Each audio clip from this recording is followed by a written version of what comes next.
It's been an eventful year in the world of tech, and some may argue that one of the most significant, perhaps in decades, from AI to VR. Mark New takes a look at the highlights of the 2023 year. Is this perhaps just a show truck? If there's one person who stirred up more emotion in the tech world this year than any other, it's Elon Musk. In his first year owning Twitter, Musk fired more than 80% of his staff, renamed the platform X, made controversial posts that led him to being accused of anti-Semitism, and even challenged Meta CEO Mark Zuckerberg to a cage match. But also during the year, Musk's SpaceX fired more rockets into space, including ones that help launch thousands of Starlink satellites, which are bringing internet access to places like Ukraine and potentially Gaza. His company Tesla also delivered to customers the long-awaited all-electric Cybertruck, which can withstand bullets and go faster than a Porsche while towing a Porsche. I think it's our best product. I think it's the most unique thing on the road. And finally, the future will look like the future. This year, the future of driving was on full display in San Francisco, which became the first major U.S. city to allow 2 driverless robotaxi services to operate 24/7.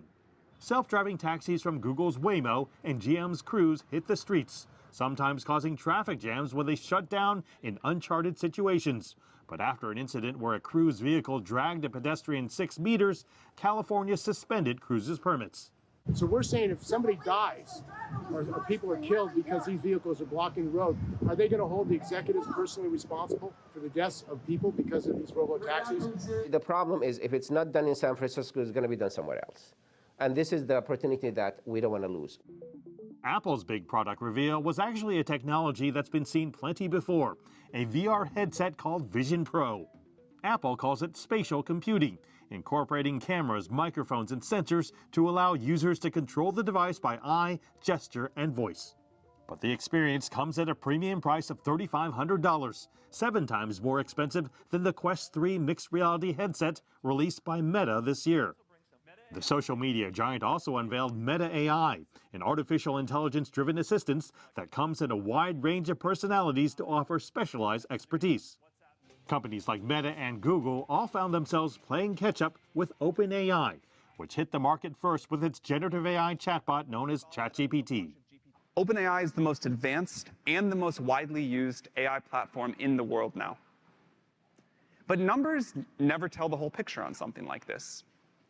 What's really important is how people use the products. Less than 2 weeks after their very first developer day, OpenAI's board stunned the world by firing Altman, citing a lack of candid communication. 2 days later, Microsoft hired Altman to lead an AI research team, while 95% of OpenAI employees signed a letter threatening to quit. And just 4 days after he was forced out, Altman was rehired as OpenAI CEO. The old board was scrapped, with 2 new members being named and a third one carried over from the previous board, Quora CEO Adam D'Angelo, who had reportedly worked to oust Altman in the first place. The reason Sam Altman was fired has never been fully explained.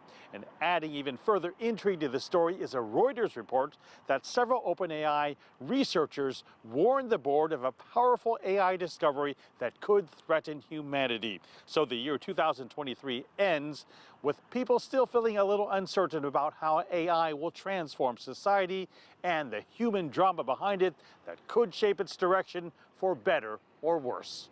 Mark New, CGTN, Mountain View, California. For more on AI, Mark spoke to a computer scientist, Alan XIng. He's the co-founder of one of the largest AI communities in Silicon Valley. And they asked and talked about what the shakeup at OpenAI means for the company and AI technology. At the end result is actually pretty good. It reflects a lot of compromise and balance of different important aspects of this technology.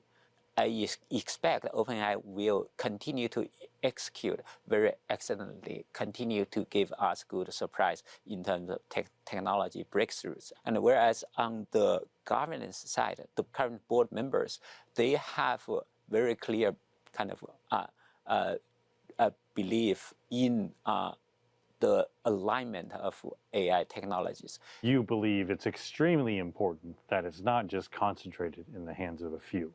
Yeah. The Yeah. power of AI. Right. Yes, definitely. They also said, right, the current board of OpenAI already said clearly they are going to add more board members, right? Because for such an important technology, right, it's even, people say it's as important as fire and electricity. And it could be even more important than that. So it's like if fire and electricity inventions are still within our human species, if we don't align this AI well, it will become another species, right? Explain what you mean by the word alignment. Alignment means AI has the human value, right? We need to give AI the human value. AI, no matter how smart they are, they will behave like according to a human value. Just like in general, like our next generations are smarter than us, well educated than us. They have better resources than us. But they're not going to kill us, right? They are just like going to advance the society towards a better society, better civilization. So we should create those kind of human value alignments so that AI will be more similar like our children, our next generation. In a recent interview, Elon Musk said that we're about 3 years away from AGI, an artificial general intelligence, one that will be smarter than the smartest human at anything. Will be able to write as good a novel as J.K. Rowling, discover new physics, or invent new technology. Do you agree with him? It is in the near future. It's within our lifespan for sure. That's why I totally believe like we are the generation that will be the witness of AGI. And it will be maybe somewhere between 3 to 10 years. It will happen, right? So it's the actual timeline is not that important, but it's more important like I think there are two things that are more important. One is how do we do the alignment if the AI is smarter than smartest human in each subject area? Like, how do we handle that? Do you think it's inevitable that we're going to have a massive amount of jobs lost because of AI? Yeah, definitely. I do think so. Essentially, close to 100% of humans will lose their jobs like they do today, right? So what is the meaning of life, right? How do you give people like a resource to keep living and also give them meaning for their life? In the future, it's not going to be about jobs, right? Nobody needs to work to find a job. Everybody will have their universal basic income. So you will have basically all the materials that you need or you want to live a basic, comfortable life.